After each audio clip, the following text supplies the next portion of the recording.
Hi everyone, this is Warren. Welcome to today's video. We're going to be talking about online piano lessons, answering the question of do they work? And the short answer to that question is yes, they work. Next month will be March of this year, 2021, and it marks an entire year that I've been online, that I took my entire studio online. So as of today, I haven't had a single in-person lesson since. And even when the pandemic started, I did have some signups, some advanced students and complete beginners who started with me completely online. That's been a new experience for me, and it worked out quite well. But there's also instances where it didn't work out so well. And later on in this video, I'll be talking about what I think are the requirements for successful piano lessons and when they don't work out so well.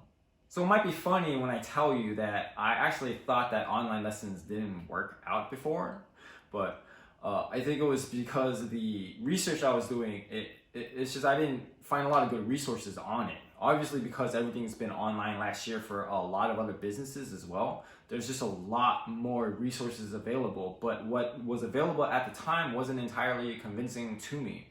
But after having done an entire year of online lessons, I obviously have done a 180 on my attitude toward piano lessons. In the first few weeks when we had to go online with my students, it was a bit of a learning curve. But then after that, it was business as usual. And a lot of my students, they actually improved a lot. Obviously, they had more time on their hands to practice. And some of my students have actually told me they enjoy the online experience a lot. So next, I'll talk about what is the first requirement in order to have successful online piano lessons. And that is having the proper setup. So in the beginning, a few months, I was just using Google Hangouts because just like everyone else, I thought it was just gonna be a temporary thing.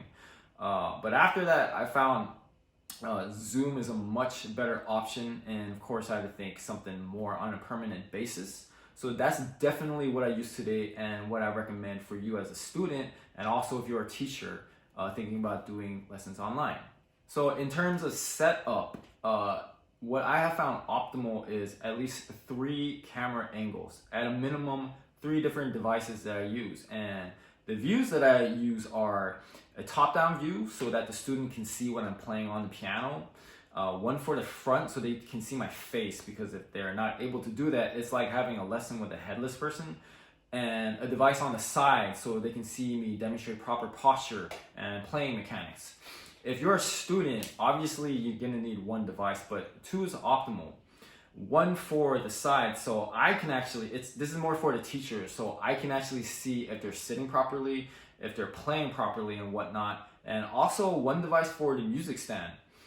Because if they have it right in front of their face, it makes it a lot easier for them to apply the feedback that I'm giving to them. If they have to look at the side, especially if they're a beginner, like if you have the camera set up on the side and they come over and they try to apply what they just saw, that little gap is enough for them to forget, because feedback, one thing, it has to be applied immediately. But just having the right setup alone is not going to guarantee you for success. To illustrate this point, I have 1 student who started with me 2 months before the pandemic hit. So we had the benefit of doing multiple in-person lessons. And when we went online, it was actually a really big learning curve for her. Thankfully, she's thriving today at our lessons, but she did not have an easy time. And it took a lot of encouragement from me, from her parents, a lot of patience, and it took a long time for her to get adapted to online lessons.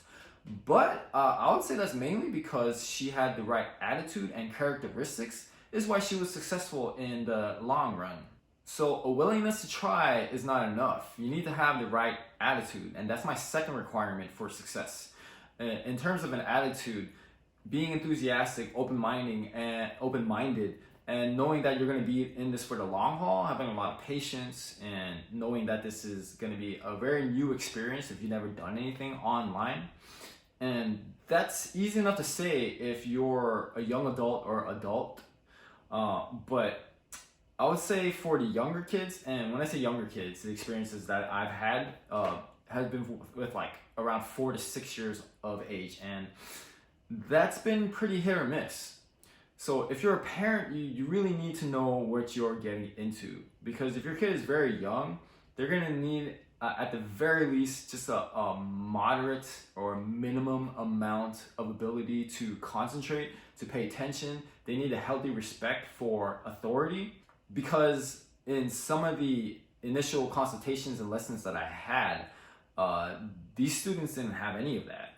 And it was a real struggle to get them to even pay attention to a single sentence I was saying, let alone follow a simple instruction. Now, in person, I believe it would have been a different story, because I'm willing to work with the students if they don't really have these traits up front, and over time they can develop it. But it's a lot easier when they have the physical presence for them to really be willing to try it. And online, it just hasn't worked out for me so well. So if you're a parent, you're gonna have to wait until they develop these characteristics, or just find someone who teaches in person, because online, I think it's going to be, if you're willing to try it out, it's gonna take a lot of involvement on your part, and that might not be time that you have or even willing to invest. But if you haven't tried online lessons, I would say at least give it a shot. Because for one thing, technology has rapidly become a big part of our lives, and even when I go back to in-person lessons, I'm gonna find some way to incorporate Zoom meetups and recitals into the studio, because there's a lot of interesting things that I've learned. And the other thing is that I'm obviously not a virologist expert or anything like that, but I have enough common sense to know that this pandemic is going to be around for a long time. So if you're the cautious type like I am, and if you want the safest way to learn, then remote learning, you have to do online lessons. You really have no choice. And in terms of consistency, if we think about, at least here in California, we've had a lot of businesses and shops and services pretty much randomly get shut down at any time. And that randomness is going to be detrimental to your learning experience, because what's needed is consistency. So at least if you're online, you know what to expect week by week. And if you can't find someone who teaches in person, and you're not thinking about doing lessons online, you're going to be waiting a very long time. And I think we all know that the longer you wait to do something, you probably won't do it. So your best opportunity would be right now. So give it a try, obviously with a good teacher. In any case, this has just been my professional opinion. I hope you guys got a lot out of this video. I hope you learned something about online lessons before considering it wherever you are.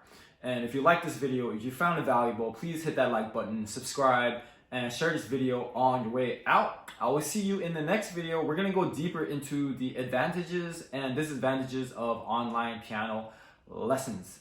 Thank you so much for watching, and happy practicing.